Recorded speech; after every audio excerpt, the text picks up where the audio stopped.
What is Get Free Movement involved in? If our mission is to maintain and preserve hip hop, that means that we have collaborations across the board from different four elements. My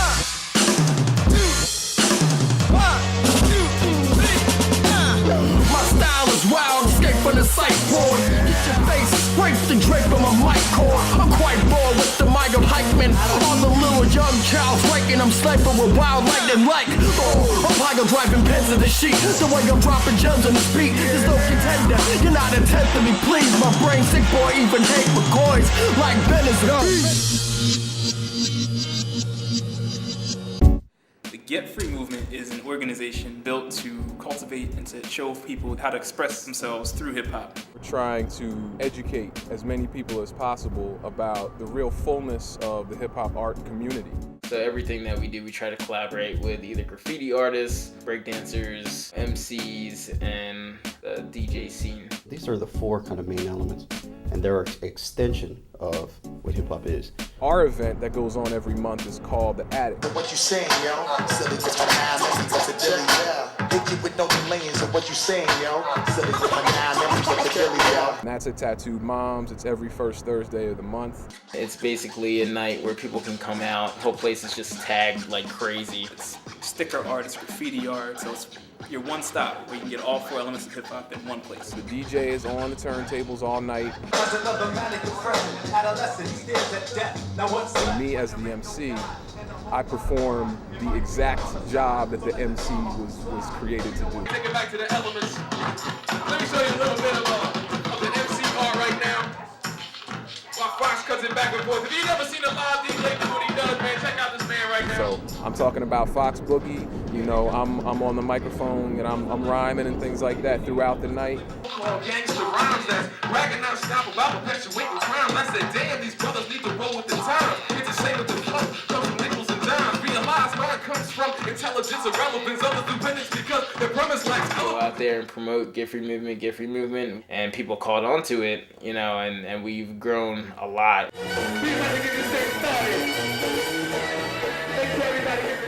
We hold the biggest b-boy battle in Philly called Rhythmic Damage 4 in collaboration with other kind of organizations. We're a part of The Gathering, which is a monthly b-boy, b-girl jam. They also have the MC ciphers there.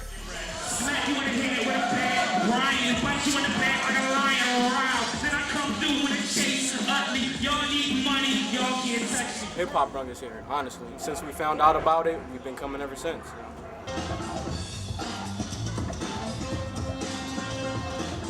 I really like coming here because it reminds me like of the beginning of hip hop.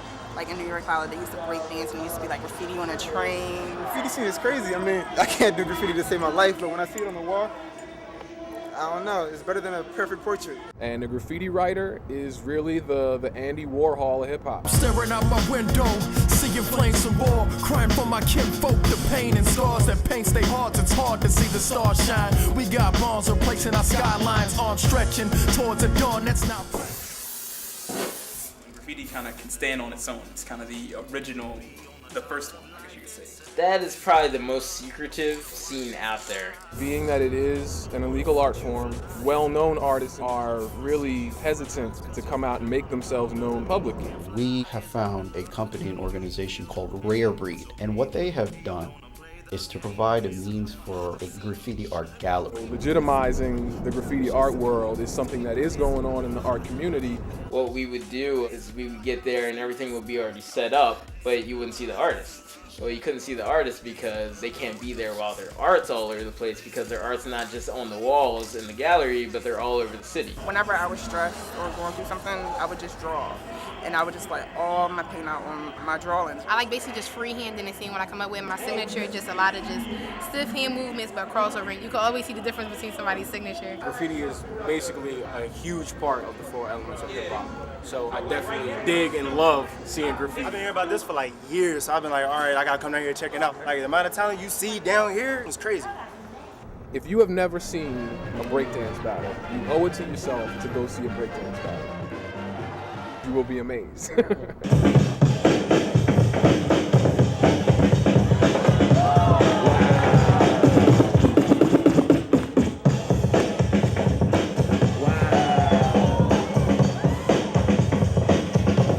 Ladies!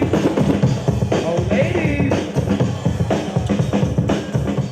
It's a guy named DJ Kool Herc. He's the first one that invented spinning the break of a record. So a break of a record is just percussion. No vocals, no anything else. He rigged 2 turntables together so he could keep the party going without stopping the music. And on the left side of turntables, he would start the break. And then on the right side of turntables, he would do the same thing.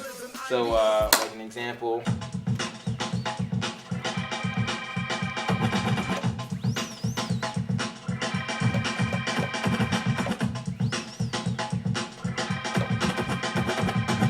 Then from there, he started to see these people went crazy. They're like, oh, wow, this is nuts. They start getting down on the floor, doing all these moves and stuff. Breakdancing came to be just as a function of dancing to these breaks. That's literally what it means. You know, you're dancing to the breaks that the DJ is playing. For me, it's just a rush. Like, I do a lot of high-flying moves, but it brings a lot of different people together, and it's always for the fun. Dancing, for me, is an outlet. I can be mad one time and then I go out on the floor and do what I gotta do, and I'll be cool the next. Kids these days that throw hip-hop and everything else into a whole nother direction. They talk about hip-hop, but they don't even know the roots of the hip-hop. They don't know nothing about DJ Kool Herc, nothing. Really, our outreach is the next biggest thing. Let the message out there to people that there's more to hip-hop than what you see. And Without this outreach, without this educational piece, without the students, without youth education, there's no getting free. There's no movement. What globalization has done and the marketing has done is taken it and it's just kind of packed it into one picture. And if you don't fit that picture, then like you were saying, you don't fit into the first world idea of what hip hop is supposed to be. if they can't sell it, you won't see it.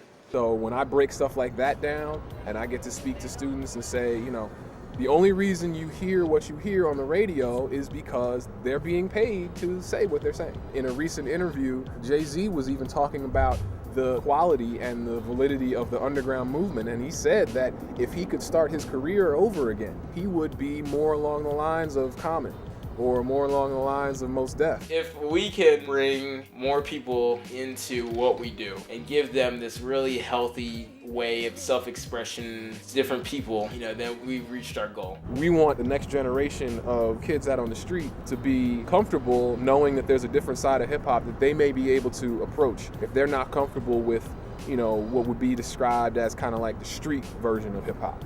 Hip-hop has a connection to a means of exploitation of women, of misogyny, of materialism that is permeated and has been exploited by mass media, that new people that get into hip-hop think that's the way it should be, that their means of expression is through those channels. So for instance, you could have no kind of misogyny, no kind of violent kind of acts in your life, and you don't connect yourself with it, but the newer generation believes that if they're going to do this art form, that's how they're going to do it. Hip-hop has always been about expression and the freedom of self-expression and individuality. So do what you want to do. This is how somebody that's messing with this would manipulate it. It'll go, I think it went something like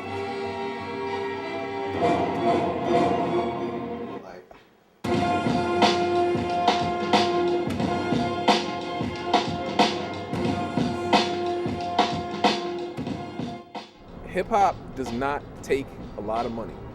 You know, there is some equipment involved in DJing but doesn't cost you anything to write your thoughts down, to be an MC. Doesn't cost you anything to dance, to get a breakdance crew together. And when kids have an outlet like that, they are so much more prone to be themselves and to be individuals rather than kind of following the current of negativity, following the current of violence and drugs that they may see around them. My dream about this, and I think that we're getting closer to that goal, is to have a one-stop shop for Philadelphia arts and culture community. Where we can do an outreach portion of our programming, teach all the elements. That's the most important thing I can think of. I mean, you know, what's better than being able to touch the minds of a new generation and allowing them to represent themselves really the way they want to. Wherever we go, and they knew it's us and we knew it's them. That's how it is, and then we get each other back up when we come back up here. 40 ounces of duck sauce, okay? I got 40 ounces of duck sauce. I don't even know why I have 40 ounces of duck sauce, but this is duck sauce, 40 ounces. Huh? That's hip-hop.